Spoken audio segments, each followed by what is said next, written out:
Le Centre national de transfusion sanguine de Côte d'Ivoire, CNTSI, a posé ses valises dans la cour de la préfecture d'Azopé, dans la région de Lamé, le samedi 17 mai 2025. Objectif, collecter 1500 poches de sang pour approvisionner sa banque de sang en produits sanguins. Le professeur Yassongui Mamadou Sekongo, directeur général du CNTSI, s'est félicité de ce bond remarquable réalisé par son équipe et surtout la population de Lamé. Azopé a prélevé 10 000 poches en 2024, c'est plus de 1% de la population. Azopé a fait plus de 150% de prélèvements. Et ce surplus de poches n'a pas été jeté. Abidjan n'arrive même pas à faire 1% de sa population. Abidjan qui a 10 millions d'habitants. C'est-à-dire Abidjan qui est 15 fois plus peuplé que la région de Lamé. Donc pour dire que Lamé a épousé le don de sang. Voilà pourquoi ils arrivent à sauver des vies également à Abidjan. Chaque semaine, oui, je pèse mes mots, chaque semaine, des poches de sang quittent le centre départemental de transfusion sanguine d'Azopé pour aller sauver des vies à Abidjan. Merci aux populations de Lamé pour cet acte de générosité-là. Merci beaucoup. Créé en 2011, le centre départemental de transfusion sanguine d'Azopé doit cette autosuffisance en produits sanguins et cet engouement des donneurs au docteur Néné Lou, ancienne directrice de ce centre, et ses collaborateurs. Les véritables résultats pour moi ont été obtenus avec une dame formidable, une jeune dame formidable. Beaucoup d'entre vous doivent la connaître, docteur Néné Lou, une dame adorable. Adorable.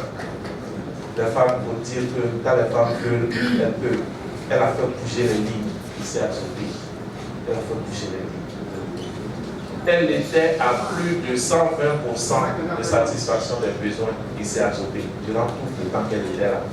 Adopo Noël Akishi, la cinquantaine révolue, tend son bras depuis 1989. Il est donc à son 121 don de sang. Il est plus que déterminé à continuer cette noble action. C'est depuis 1989, nous étions allés au CH de Trècheville et il y avait une fillette qui avait besoin de sang.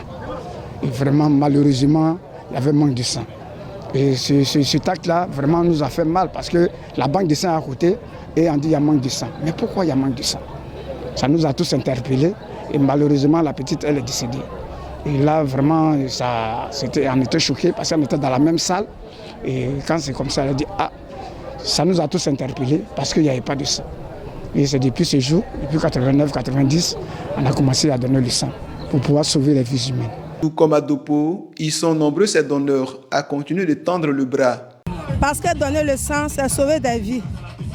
Je me rappelle en 2003, j'avais mon fils qui était gravement malade. Il manquait du sang. C'est grâce à un parent donné du sang que mon fils a été sauvé. Donc ce matin, je suis là pour donner mon sang, pour sauver des vies. Guezro Simplice, préfet de la région de Lamé, a exprimé sa satisfaction pour l'exploit fait par sa population et les a ensuite exhortés à garder le cap de la solidarité et du don de soi. Tout à fait. Je voudrais dire à la population de Lamé qu'elle est au sommet.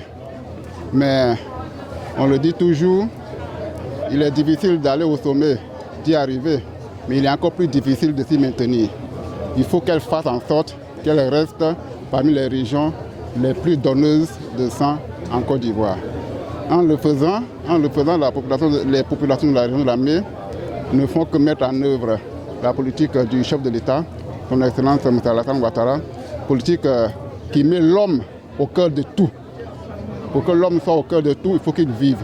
Et pour que nous vivions, il faut que nous ayons le sang dans nos veines. La prochaine étape de la caravane des samedis de la solidarité est prévue le 24 mai 2025 à Felke-Sédougou, dans la région du Tiologo.